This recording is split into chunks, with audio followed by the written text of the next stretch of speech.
Hi guys, this is Crafty Cat. Welcome back to my channel and welcome if you're new. We're here with a new unboxing and bagging, but I don't have the bag. So anyway, I was at the Dollarama again and I saw this set of studio markers.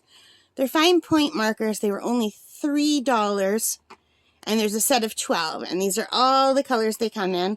So I just don't know if I already did an unboxing for these or if I hadn't, because I found them on the floor. They were not in the bag. So the last time I did my unboxing for the dollar store, I think these might have fallen out of the bag when I was putting the bag in here. So I thought I'd better do an unboxing just for these. So anyway, I don't want to open them up right now because I don't have my my pencil case with me. I've got to buy a new pencil case. My pencil case is full of stuff. So next time I go to the Dollarama, I have to remember to buy a new pencil case. So anyway, I just wanted to show you these. I thought $3 for 12 markers, if they're any good, is a good price. But who knows whether they're any good. But hopefully they are.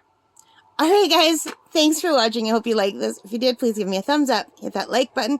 Hit the subscribe. Hit the notification bell. All of those good things that help me as a channel. And most importantly of all, take care and stay safe and happy shopping. Bye guys.